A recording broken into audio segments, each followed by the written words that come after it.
ओम शांति 22 जनवरी 2026 प्रातः मुरली बाबा कहउछंती मीठे बच्चे निजर पाठ पढ़ार एवं दैवी चाली चलनीर रेजिस्टर रख। प्रत्येक दिन चेक कर मो द्वारा कौनसी भूल होई नहीं तो। निजर पाठ पढ़ार एवं दैवी चाली चलनीर रेजिस्टर रख। प्रत्येक दिन चेक कर मो द्वारा कौनसी भूल होई नहीं तो। बाबा जो शिक्षा देउछंती से पाठ पढ़ा को आमे केते धारणा कले एवं निजर चाली चलनीर रेजिस्टर रखिबा एवं प्रत्येक दिन ताकू चेक करिबा जे मो द्वारा किछि भूल भटका हेई जाई नहीं तो। प्रश्न तुमे पिला माने केउ पुरुषार्थ आधार रे राजपदर तिलक प्राप्त करि परिबो। तुमे पिला माने केउ पुरुषार्थ आधार रे राजपदर तिलक प्राप्त करि परिबो। उत्तर 1 सर्वदा आज्ञाकारी हेबार पुरुषार्थ कर। जदि संगम जुगरे आज्ञाकारी हेबार टीका लगाइबो तेबे राज्य भाग्यर तिलक मिली जीवो। अवज्ञाकारी बा अविश्वस्त पिला माने राज तिलक प्राप्त करि परिबे नाही। 2 कौनसी प्रकारर बेमारी अर्थात दोष दुर्बलता आत्मिक चिकित्सकंक पाखरे लुचाओ नाही। जदि लुचाइब तेबे पद कम होई जीव। बाबांक भली प्रेमर सागर होई पारिले सत्यजुगी राज तिलक मिली जीव। जदि बाबांक भली आमे स्नेहर प्रेमर सागर होई परिबा ताहले राज तिलक मिली जीव एवं आज्ञाकारी मध्य हेबाकू पड़िबो। आउ कौन ना कौनसी प्रकारर रोग बा दोष दुर्बलता बेमारी बाबांक पाखरे परम चिकित्सकंक पाखरे लुचाइबार नाही। ओम शांति। आत्मिक पिता आत्मिक संतान मानकु बुझाउछंती पाठ पढ़िबा अर्थात ज्ञान प्राप्ति हेबा। एमिति भी कुहंती ना शिक्षा अतीत संस्कृतिर वाहक वर्तमान सभ्यतार पोषक एवं भविष्यत प्रगतिर जनक अटे शिक्षा। तेणु शिक्षार महत्व बहुत बेसी। एई लौकिक जगत रे भौतिक शिक्षार गुरुत्व को प्रमाणित करिबाकु जाई कुहंती जे ज्ञानति भी बंटते नैच चोरणा भी न नियते दानेनम न क्षमेयादि विद्या रत्न महाधनम। तेणु जहाकु चोर नहीं पारेनी कि भाई भाग नहीं पारेनी कि दान रे मध्य क्षय होई जाएनी सरी जाएनी कम पड़ी जाएनी ताहा हेउची विद्या। तेणु से तो गला भौतिक विद्या शरीर निर्वाह पाई गोटे जन्मर शिक्षा किंतु ए पाठ आमको जन्म जन्मांतर अनेक जन्म 21 जन्म पाई अविनाशी प्राप्ति कराउछि। तेणु बाबा कहले ए पाठ पढ़िबा अर्थ हैला ज्ञान प्राप्ति हेबा। तुमे पिला माने जानुछ एही पाठ बहुत श्रेष्ठ बहुत सहज तथा उच्च पद प्राप्त कराइबार आधार अटे। ए शिक्षा बहुत श्रेष्ठ बहुत सहज एवं अनेक जन्मर उच्च पद पाइबार आधार अटे। एहा केवल तुमे पिला माने जानिछ। एही पाठ पढ़ा द्वारा आमे विश्वर मालिक होई परिबु। तेणु पिला माने बहुत खुशी हेबा दरकार। विचार कर एही पाठ पढ़ा केते श्रेष्ठ अटे। एहा मध्य सेही गीतार अध्याय अटे। वर्तमान सेही संगम युग मध्य चलीछि। तुमे पिला माने एबे जागृत होई जाइछ। बाकी समस्ते सोई रहिछंती। गायन मध्य रहिछि मायार निदरे सोई जाइछंती। तुमको बाबा आसी जागृत करिछंती। केवल गोटिए कथा बुझाउछंती मीठे बच्चे जोगर यात्रा बलरे तुमे माने सारा विश्व उपरे राज्य कर जेमिति कल्प पूर्वरु करिथिल। कुहंती ना कथारे जे सोइला पुअर भाग नाही। तेणु बाबा आसी आम मानकु निद्रारु अज्ञान निद्रारु जागृत करिछंती एवं कहउछंती जोगर यात्रा रे रही कौन कर ना विश्वर मालिक हुओ सारा विश्व उपरे राजुति कर। एही स्मृति को बाबा आसी मने पकाई देउछंती। पिला माने मध्य जानुछंती आमर स्मृति आसीछि। आमे कल्प कल्प जोग बल आधार रे विश्वर मालिक हेउछु एवं पुणी दैवी गुण मध्य धारण करिछु। तेणु योग उपरे संपूर्ण ध्यान देवा आवश्यक। एही योग बल द्वारा तुम पिला मानक भितरे दैवी गुण स्वतः आसी जाउछि।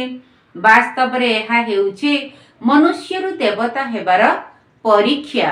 तुमे योग बल द्वारा मनुष्यरु देवता हेबा पई एठाकु आसीछ। आउ एकथा मध्य जानिछ जे आमर एही योग बल द्वारा सारा विश्व पवित्र हेब।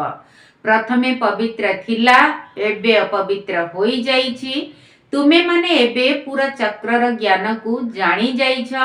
सबु कथा तुमर स्मृति रे मध्य आसी जाइछि। नुआ केही आसिले मध्य एही ज्ञान को सहजरे बुझी जिबे। तुमे पूज्य देवी देवता थिल, पुणी एबे तम प्रधान पूजारी होई जाइछ। ए कथा आउ केही कही परिबे नाही। ए कथा आउ केही कही परिबे नाही कि बुझाई परिबे नाही। एही कथा बाबा स्पष्ट भावरे कहउछंती जे ताहा हला भक्ति मार्ग, एहा हेउछि ज्ञान मार्ग। भक्ति अतीत होई गला, तेणु अतीतर कथा को चित्तरे आण नाही। पास्ट इज पास्ट, बीती सो बिंदी। तेणु बाबा कहले अतीत कथा को आउ मने पकाओ नाही। ताहा तो थिला तळकु ओल्हाइबार कथा। बाबा बे ऊपर को चढ़ीबार कथा सुनाउछंती। पिला माने मध्य जानिछंती एबे हमकु निश्चित भावरे दैवी गुण धारण करिबाकू हेबो। तेणु प्रतिदिन चार्ट लेखिबा दरकार। आमे केते समय बाबांक स्मृति रे रहिले, आम द्वारा कण कण भूल हेला, कारण भूल रो बहुत बड़ दंड मिली थाए। लौकिक पाठ पढ़ारे मध्य चरित्र देखा जाए, एही पाठ पढ़ारे मध्य चरित्र देखा जाए। ए सब कथा बाबा तुमर कल्याण पाई कहउछंती। से पाठ पढ़ारे मध्य पाठ पढ़ा एवं चरित्रर रेजिस्टर रखा जाए। एठारे मध्य पिला मानकु दैवी चरित्र गढ़िबाकू हेबो। कौनसी भूल न होई जाऊ ए कथार ध्यान मध्य रखिबाकू हेबो। मो द्वारा कौनसी भूल हेउ नाही तो एथिपाई कर्मेंद्रिय मानकर कचेरी बसा जाए। अन्य स्कूल मानकर एभली कचेरी आदि बसे नाही। निजर हृदय को पचारिबा दरकार। बाबा बुझाउछंती माया जोगो किछि ना किछि अवज्ञा होई चलीछि। आरंभ रे मध्य कचेरी बसुथिला, पिला माने सबु सत्य कथा कहउथिले। बाबा बुझाउछंती जदि सत्य न कहिब तेबे सही भूल वृद्धि होई चलिब। ओलटा कर्म बा भूल कर्मर दंड भोगिबाकू पड़िब।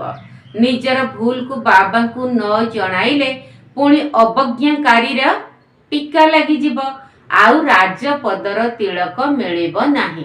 जदि आमे अवज्ञाकारी हेले, बाबा को आज्ञा को न मानिले, बाबा कहले आउ राज तिलक मिलिब नाही। आज्ञा न मानिले विश्वासघातक हेले तो राजपद पाइब नाही।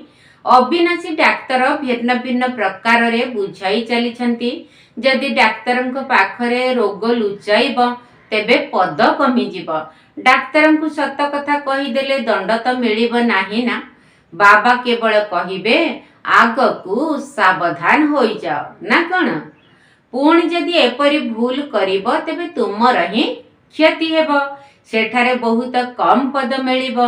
सेठारे तो समस्तंकर स्वतः दैवी चलनी रहिब। एठारे पुरुषार्थ करिबाकू पड़िब। कोठी संगम जुगरे साकार मनुष्य लोकरे एबे हमकू पुरुषार्थ करी सारा कल्प पाई प्रारब्ध जमा करिबाकू हेबो। बारंबार जेपरी फेल न हुओ। बाबा कहउछंती पिला माने बेसी भूल कर नाही। बाबा बहुत स्नेहर सहित बुझाउछंती। बाबा स्नेहर सागर अटंती। तेणु पिला मानकु मध्य सेही परी मास्टर स्नेहर सागर हेबाकू पड़िबो। जेमिति बाबा सेमिति पिला। जथा राजा राणी तथा प्रजा। बाबा तो राजा नुहंती, तुमे जानिछ। बाबा हमकु तांक भଳି करूछंती। तेणु बाबांकर जेउ महिमा करूछंती ताहा पिला मानकर मध्य हेबा उचित। बाबांक भଳି हेबाकू पड़िबो। किंतु माया बड़ बलवान, तुमको रेजिस्टर रखिबाकू देउ नाही। तुमे मायार जाल रे पूरा फसी जाइछ। मायार जेल रु तुमे मुकुली पारु नाह। बाबा को तो सत कथा कहू नाह। तेणु बाबा कहउछंती जो कर एक्यूरेट चार्ट रख। सकाळु सकाळु उठी बाबा को मने पकाओ, बाबांकर महिमा कर। बाबा आपण आमको सारा विश्वर मालिक करूछंती, तेणु आमे आपणकर महिमा करिबु। भक्ति मार्ग रे तांकर केते महिमा करूछंती, केते महिमा गाई थांती, किंतु सेमानकु तो किछि भी जणा नाही जे देवता मानकर किछि महिमा ही नाही। सबु महिमा तुम ब्राह्मण मानकर। समस्त को सद्गति तो एक बाबा ही देई थांती। से रचयिता एवं निर्देशक उभय अटंती। सी तुम मानकर सेवा मध्य करूछंती एवं वास्तव कथा कौन ताहा मध्य संतान मानकु बुझाउछंती। सेमाने तो शास्त्र रे लेखा थिबा भगवान उवाच शब्द को केवल सुनी चलीछंती, गीता पढ़ी चलीछंती, पुणी सेथिरु मिलुछि कौन? केते श्रद्धारे बसी पढ़ुछंती, भक्ति करूछंती, किंतु जानी नाहंती जे सेथिरु कौन मिलिबो। ए कथा मध्य जानी नाहंती जे सेमाने सीढ़ी तळकु खसुछंती। दिनकु दिन तम प्रधान हेबाकु ही हेबा। ड्रामा रे एही भली निर्धार्य रहिछि। एही सीढ़ीर रहस्य को बाबांक व्यतीत अन्य केही बुझाई परिबे नाही। शिव बाबा ही ब्रह्मांक द्वारा बुझाउछंती। से ब्रह्मा बाबा मध्य तांको ठारु बुझी पुणी तुम मानकु बुझाउछंती। साकार बाबा निराकार पितांको ठारु ए ज्ञान बुझी पुणी ब्राह्मण बाम पिके मानकु संतान मानकु बुझाउछंती। मूल बड़ शिक्षक तथा बड़ डाक्तर एकमात्र बाबा ही अटंती। तेणु तांकु मने पकाइबाकु पड़िबो। एमिति कुहा जाए नाही जे ब्राह्मणी को मने पकाओ, केवल जणको ही मने पकाइबाकु पड़िबो। केबे भी कहा सहित मोह रखिबा उचित नुहे। केवल एक बाबांक ठारु ही शिक्षा ग्रहण करिबाकु हेबो। निर्मोही मध्य हेबाकु पड़िबो। एथिपाई बहुत मेहनत करिबा आवश्यक। सारा पुरुणा दुनिया रु वैराग्य आसीबा उचित, कारण एही पुरुणा दुनिया तो विनाश हेबाकु जाउछि। तेणु एही दुनिया सहित स्नेह बा आसक्ति रखिबा उचित नुहे। केते बड़ बड़ कोठा आदि तैयारी करूछंती, तांकु एकथा मालूम नाही जे एही पुरुणा दुनिया आउ केते समय रहिबो। तुमे माने बे जाग्रत होइछ, तेणु अन्य मानकु मध्य जाग्रत करूछ। बाबा आत्मा मानकु ही जाग्रत करूछंती एवं बारंबार कहउछंती कौन? निजकु आत्मा निश्चय कर। निजकु शरीर भाबुछ, तेणु जेपरि अज्ञान निदरे सोई जाइछ। एबे निजकु आत्मा निश्चय करी बाबांकु मने पकाओ। आत्मा पतित, तेणु शरीर मध्य पतित मिलिछि। आत्मा पवित्र हेले शरीर मध्य पवित्र मिलिब। बाबा बुझाउछंती तुमे ही देवी देवता कूलर थिल, पुणी तुमे माने सही कूलर होई जीव। एहा केते सहज कथा। तेणु एपरि बेहद्र बाबांकु आमे काहींकी मने न पकाइबु। सकाळु सकाळु उठी मध्य बाबांकर स्मृति रे बस। बाबा सबु चमत्कार तो आपणकर। आपण आमकु श्रेष्ठ देवी देवता करी पुणी निर्वाण धाम को चली जाउछंती। एते उच्च तो आउ केही करि परिबे नाही। आपण केते सहजरे सब किछि बुझाई देउछंती। बाबा कहउछंती काम धंदा करी मध्य जेतिकी समय मिलुछि ता भितरे बाबांकु मने पकाई परिबो। बाबांक स्मृति ही तुमर जीवन रूपी नौका को पारी करिब। अर्थात कली जुगरु से पारी शिवालय को नहीं जीव। जे बाबांकर स्मृति रूपक नौका आमको ए पारिरु से पारी को बेश्यालय शिवालय को नहीं जीव। तेणु शिवालय को मध्य मने पकाइबाकु हेबो एवं शिव बाबांक द्वारा स्थापना करा जाइतिबा स्वर्ग उभयर स्मृति आनिबाकु हेबो।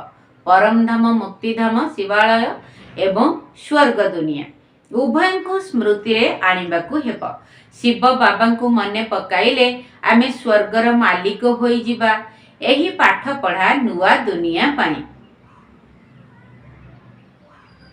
बाबा मध्य नुआ दुनिया स्थापन करने आसीथांती।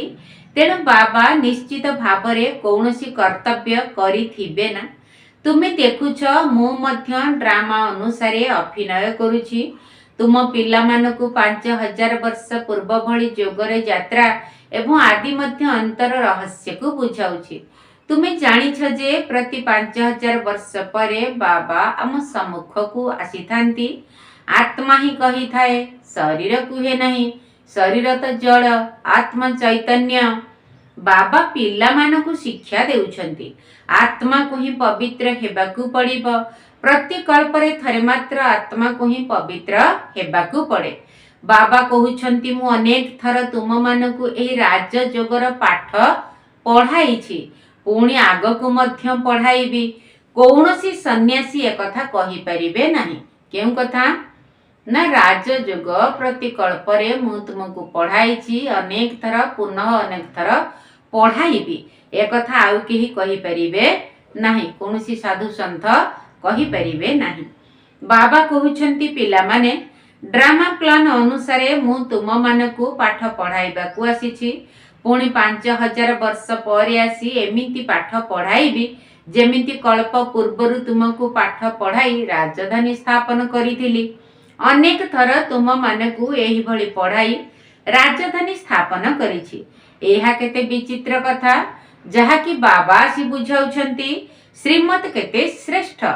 यही श्रीमत आधार रे ही आमे माने विश्वर मालिक हेउछु, जहा कि बहुत बड़ पदवी अटे। सत्य जुगर महाराजा महाराणी देवी देवता मनुष्यरु हेबा ये बहुत बड़ उच्च पदवी। काहाकू जदि बहुत बड़ लटरी मिलुछि तेबे तार मुंड खराब हो जाई थाए। एमिति मध्य अछंती ना, जदि काहाकू गुटे बड़ लटरी मिली गला ताहाले तांकर मुंड खराब हो जाए, से पागल हो जाती, नहले हार्ट फेल हो जाती। तेणु बाबा कहउछन कहीं एते बड़ जो पुरस्कार राशि तांका हजमर बाहरे, तेणु तांका मुंड खराब हो जाए। कहीं चालू चालू आशा शून्य हो जाउछंती, आमे तो एही पाठ पढ़ी पारिबु नाही, विश्वर बादशाही किपरि नेबु। तुमे पिला माने बहुत खुशी रे रहिबा उचित। बाबा कहउछंती अतीन्द्रिय सुख एवं खुशी कौन ताहा मोर संतान मानकु पचार। तुमे समस्त खुशीर कथा सुनाइबा पई जाउछ। तुमे ही विश्वर मालिक थिल, पुणी 84 जन्म नहीं एबे गुलाम हो जाइछ। सेतिपाई गायन मध्य करूछंती मु तुमर गुलाम। भाबुछंती निजको नीच कहिबा, छोट होई रहिबा भल।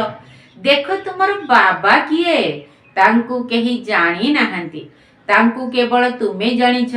बाबा किपरि आसी समस्तंकु बच्चा बच्चा कही बुझाउछंती। एहा आत्मा एवं परमात्मांकर मेला अटे। तांको ठारू आमको स्वर्गर राजत्व मिलुछि। बाकी गंगा स्नान आदि करिबा द्वारा स्वर्गर राजपद मिली न थाए। बाबा कहले गंगा स्नान कले कौन राजपद मिलिबो कि स्वर्ग रे? सी तो पानी रे स्नान कुहंती भक्ति मार्ग रे ना, पानी में डुबकी लगा कर तीर्थ किए 1000, पर इनसे क्या होगा अगर बदले नहीं विचार। यदि विचार बदलिनी, वृत्ति बदलिनी, तमे जेते गंगा स्नान कले लाभ कौन? बुड़ पकईले लाभ कौन? किछि हेबनी। से तो शरीर को धौत करिब ना पानी, आत्मा को नुह। तेणु बाबा कहले गंगा स्नान आदि करिबा द्वारा स्वर्गर राजपद मिली न थाए। गंगा स्नान तो बहुत थर करी आसीछ। एमिति तो पानी सागर रु आसी थाए, मात्र वर्षा किपरि होई थाए एहाकु मध्यम प्रकृति कुहा जाए। यह जल चक्र। एबे बाबा तुमको सब किछि बुझाउछंती, तेबे धारणा आत्मा ही करे, शरीर नुहे। तुमे अनुभव करूछ सतरे बाबा आमको कोण रु कोण करी देइछंती। एबे बाबा कहउछंती पिला माने निज उपरे दया कर, कौनसी अवज्ञा कर नाही, देह अभिमानी हुओ नाही, नहले अजथारे निजर पद कमी जीव। शिक्षक तो तुम मानकु बुझाइबे ना। तुमे जानिछ बाबा बेहदर शिक्षक अटंती। दुनिया रे केते प्रकारर भाषा रहिछि, तेणु कौनसी जिनिस जदि छपाउछ तेबे सबु भाषा रे छपाइबा दरकार। जेमती विश्ववासी समस्ते ज्ञान को जानी पारिबे बुझी पारिबे, तेणु समस्तंकर आंचलिक भाषा रे छपाइबा दरकार। जदि कौनसी साहित्य छपाउछ तेबे गोटे गोटे कॉपी समस्तंक पाखकु पठाई दियो, गोटे गोटे कॉपी लाइब्रेरी को पठाई देबा दरकार। खर्चर चिंता कर नाही, बाबांक भंडार बहुत भरपूर होई जिवो। पैसा निज पाखरे रखी कौन करिवो, घर को तो नहीं जाई पारिबो नाही। जदि किछि घर को नहीं जिवो तेबे परमात्मा को यज्ञ रे चोरी होई जिवो। हाय हाय एपरी बुद्धि काहार न हेउ, परमात्मा को यज्ञ रे चोरी। तांको सदृश महान पापात्मा आउ केही होई परिबे नाही। ये प्रभुंक संपत्ति रे परमात्मा को भंडार रे चोरी करे, तांकर केते अधम गति होई जिवो। बाबा कहउछंती ए सब ड्रामा रे पार्ट रहिछि। तुमे राजत्व करिबो, सेमाने तुमर चाकर हेबे। जो माने चोरी करिबे सेमाने चाकर बाकर हेबे। चाकर बाकर बिना राज्य किपरि चलिबो? कल्प पूर्वरु मध्य एही परि स्थापना होइथिला। सत्य जुगर स्थापना एही परि होइथिला। एबे बाबा कहउछंती जदि निजर कल्याण करिबाकू चाहुछ तेबे श्रीमत अनुसारे चालिबाकू हेबो। दैवी गुण मध्य धारण करिबाकू हेबो। क्रोध करिबा दैवी गुण नुहे, ताहा आसुरी गुण अटे। केही क्रोध कले चुप रहिबा दरकार, तांकु कोनोसी उत्तर देबा उचित नुहे। प्रत्येकंकर चाली चलणीरु सबु किछि जणा पड़ी जाए। अवगुण तो समस्तंक भितरे रहिछि। जदि केही क्रोध करंती तेबे तांकर मुह तंबा भଳି लाल होई जाए, मुहरु बम बाहरिला परि लागे। सेमाने निजर ही क्षति करि थांती, सेमानकर पदभ्रष्ट होई जाए। तेणु बुद्धिमान हेबा दरकार। बाबा कहउछंती जहा भी पाप कर्म करिछ ताहा लेखि बाबांकु जणाओ। बाबांकु कहि देले क्षमा मिलि जिवो, बोझ हालुका होई जिवो। जन्म जन्मांतररु तुमे माने विकार रे जाइछ। जदि एही समय तुमे कोनोसी पाप कर्म करिवो तेबे 100 गुणा दंड होई जिवो। बाबांक सम्मुख रे भूल कले 100 गुणा दंड भोग करिबाकू पड़िबो। पाप करी जदि बाबांकू न जणाइबो तेबे ताहा आहुरी बढ़ी जिवो। बाबा तो बुझाइबे कि निजर क्षति कर नाही। बाबा पिला मानकर बुद्धि को शुद्ध करिबा पई आसीछंती। जानी छंती ये केउ पद पाइबे, ताहा मध्य 21 जन्मर कथा। जे सेवाधारी संतान अटंती तांकर स्वभाव बहुत मीठा हेबा दरकार। केही संगे संगे बाबांकू कहि दियंती, बाबा एही भूल होई गला। बाबा खुशी होई थांती। यदि भगवान खुशी होई गले तेबे आउ कोन दरकार। यदि ईश्वर भगवान प्रभु आम ऊपर खुशी होई गले, परमात्मा खुशी होई गले तेबे आम जीवन रे आउ कोन दरकार। ये तो पिता शिक्षक गुरु तीनी जण जाक जणे ही अटंती, नचते तीनी जण नाराज होई थांते। अच्छा मीठा मीठा सिकिल दे संतान मानक प्रति माता पिता बाप दादांकर मधुर स्नेह संपन्न शुभेच्छा एवं सुप्रभात। आत्मिक पितांकर आत्मिक संतान मानकु नमस्ते। आम आत्मिक संतान मानकर आत्मिक बाप दादांकु नमस्ते नमस्ते नमस्ते एवं सुप्रभात। धारणा पई मुख्य सार प्रथम पॉइंट, श्रीमत अनुसारे चाली निजर बुद्धि को स्वच्छ रखिबाकू हेबो। कौनसी प्रकारर अवज्ञा करिवार नाही। क्रोधर वशीभूत होई मुख द्वारा बोमा फुटाइबार नाही। चुप रहिबार अछि। श्रीमत अनुसारे चाली निजर बुद्धि को स्वच्छ रखिबाकू हेबो। कौनसी प्रकारर अवज्ञा करिवार नाही। क्रोधर वशीभूत होई मुख द्वारा बोमा फुटाइबार नाही। चुप रहिबार अछि। द्वितीय पॉइंट, हृदयर सहित एकमात्र बाबांकर महिमा करिबार अछि। एही पुरुणा दुनिया प्रति आसक्ति बा स्नेह रखिबार नाही। बेहद्र वैरागी एवं निर्मोही हेबार अछि। बाबा कहउछंती हृदयर सहित एकमात्र बाबांकर महिमा करिबार अछि। एही पुरुणा दुनिया प्रति आसक्ति बा स्नेह रखिबार नाही। बेहद्र वैरागी एवं निर्मोही हेबार अछि। वरदान, ଯୋଗର ଆଧାର ଦ୍ୱାରା ମାୟାର ପଙ୍କ ଠାରୁ ଊର୍ଦ୍ଧ୍ୱରେ ରହୁଥିବା ସଦା ପ୍ରଫୁଲ୍ଲ ଭବ। ଯୋଗର ଆଧାର ଦ୍ୱାରା ମାୟାର ପଙ୍କ ଠାରୁ ଊର୍ଦ୍ଧ୍ୱରେ ରହୁଥିବା ସଦା ପ୍ରଫୁଲ୍ଲ ଭବ। ଯେମିତି ବି ପରିସ୍ଥିତି ତୁମ ସମ୍ମୁଖକୁ ଆସୁନା କାହିଁକି, ତାକୁ କେବଳ ବାବାଙ୍କ ଉପରେ ଛାଡ଼ି ଦିଅ।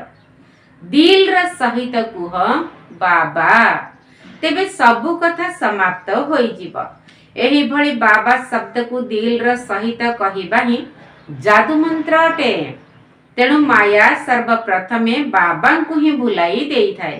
ସେଥିପାଇଁ କେବଳ ଏହି କଥା ଉପରେ ଯଦି ବିଶେଷ ଧ୍ୟାନ ଦେବ, ତେବେ ନିଜର ଜୀବନକୁ କମଳ ପୁଷ୍ପ ଭଳି ଅନୁଭବ କରିବ।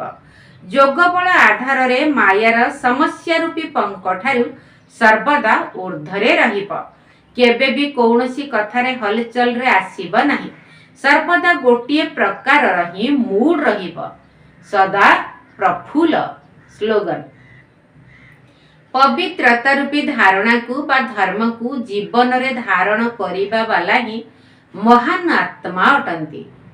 ପବିତ୍ରତା ରୂପୀ ଧାରଣାକୁ ବା ଧର୍ମକୁ ଜୀବନରେ ଧାରଣ କରିବା ବାଲା ହିଁ ମହାନ ଆତ୍ମା ଅଟନ୍ତି। ପବିତ୍ରତା ହେଉଛି ସୁଖ ଶାନ୍ତିର ଜନନୀ, ସବୁ ସୌଭାଗ୍ୟର ଜନନୀ। ତେଣୁ ପବିତ୍ରତାକୁ ଯିଏ ଧାରଣା କଲା ସେ ହିଁ ମହାନ ଆତ୍ମା ଅଟନ୍ତି। ଅବ୍ୟକ୍ତ ଇଶାରା: ଏହି ଅବ୍ୟକ୍ତି ମାସରେ ବନ୍ଧନ ମୁକ୍ତ ହୋଇ ଜୀବନ ମୁକ୍ତ ସ୍ଥିତିର ଅନୁଭବ କର। ନିଜକୁ ସର୍ବବନ୍ଧନରୁ ମୁକ୍ତ କରିବା ପାଇଁ ନିଜର ଚାଲିଚଳନକୁ ଏବଂ ଯେଉଁ ସବୁ କଡ଼ା ସଂସ୍କାର ଗୁଡ଼ିକ ଅଛି ସେଗୁଡ଼ିକୁ ପରିବର୍ତ୍ତନ କର। ବନ୍ଧନ ସୃଷ୍ଟି କରିବା ବାଲା ସେମାନଙ୍କର କାମ କରନ୍ତୁ ଏବଂ ତୁମେ ତୁମ କାମ କର। ତାଙ୍କ କାମକୁ ଦେଖି ବିଚଳିତ ହୁଅ ନାହିଁ। ସେମାନେ ନିଜର କାମକୁ ଯେତିକି ବଳ ଲଗାଇ କରୁଛନ୍ତି, ତୁମେ ମଧ୍ୟ ସେତିକି ବଳ ଲଗାଇ ନିଜ କାମ କର। ସେମାନଙ୍କ ଠାରୁ ଭଲ ଗୁଣ ଗ୍ରହଣ କର ଯେ ସେମାନେ କିପରି ନିଜର କର୍ତ୍ତବ୍ୟ କରୁଛନ୍ତି, ସେହିପରି ତୁମେ ମଧ୍ୟ କର। ନିଜକୁ ବନ୍ଧନ ଗୁଡ଼ିକ ଠାରୁ ମୁକ୍ତ କରିବା ପାଇଁ ଉପାୟ ବାହାର କର। ବିଚାର ସାଗର ମନ୍ଥନ କରି ଉପାୟ ବାହାର କର ଯେ ମୁଁ କିପରି ନିର୍ବନ୍ଧନ ହେବି, ମାୟାର କୌଣସି ପ୍ରକାରର ବନ୍ଧନ ଠାରୁ ସ୍ୱତନ୍ତ୍ର ଆତ୍ମା, ମୁକ୍ତ ଆତ୍ମା ହେବି। ଆଚ୍ଛା, ଓମ୍ ଶାନ୍ତି।